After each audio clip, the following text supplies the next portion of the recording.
One warm and hazy summer afternoon just before Christmas, I was dining with my wife at a restaurant on the Petone foreshore when, away in the distance, a tall ship came into view under full sail.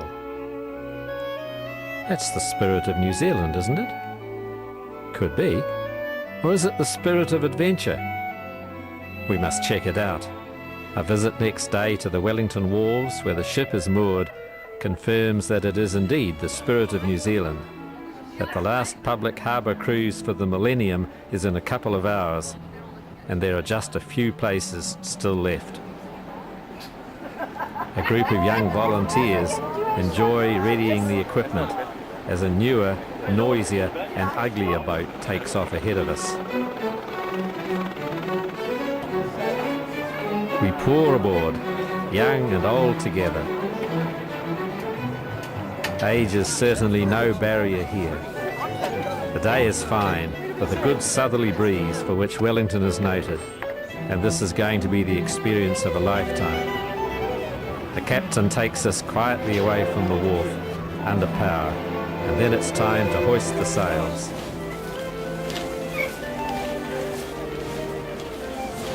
Again, toe sack, hey!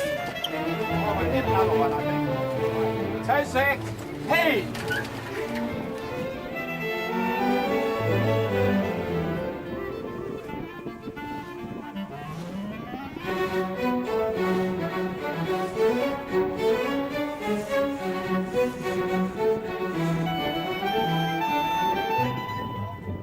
2 halyards, a throat halyard near the mast, back there. The peak is much lighter, so you don't need as many people on that. This is the heavy side, and we want it to go up horizontally, because if you lift the peak up, it pushes the weight down against the mast and makes it very difficult to hoist. So it's got to be coordinated so it goes up. Okay? Take forward. And ease off gently with the peak. Keep going. Right.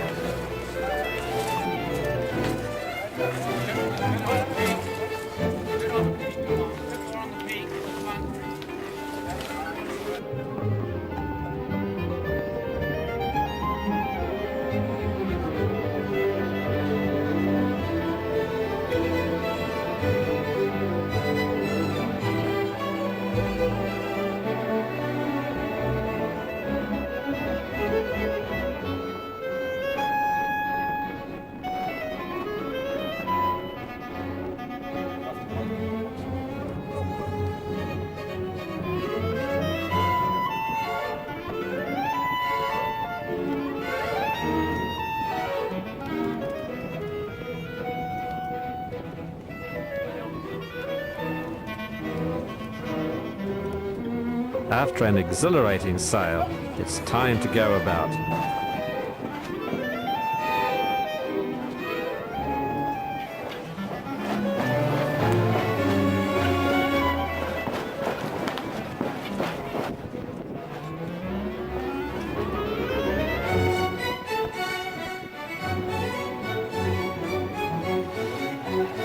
We circle around Soames Island, accompanied by an observant yacht,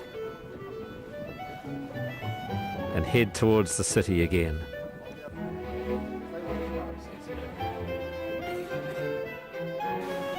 We must be doing a good 10 to 12 knots in the stiff Wellington breeze, and the captain is relaxed.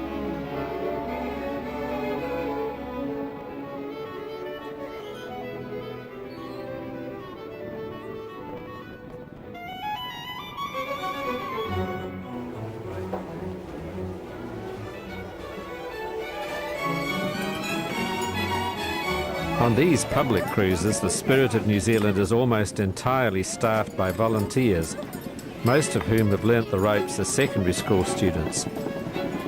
They prepare to go aloft and receive some last-minute instructions.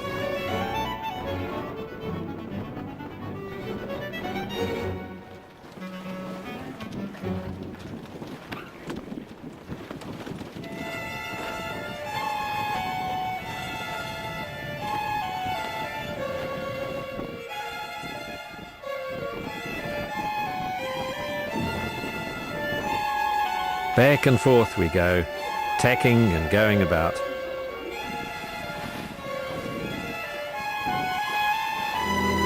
But all good things must come to an end. The sails come down, and the ropes need to be secured. We glide in past Oriental Bay with its high-rise apartments bathed in the late afternoon sunshine. It has been a magical afternoon on the harbour. A group of wind-blown but satisfied amateur sailors prepare to disembark. The time has gone all too quickly. Now there's a picture of a really tall ship, the Palmyra. And here's the plaque from the wheelhouse of the Spirit of Adventure, the first ship operated by the Trust.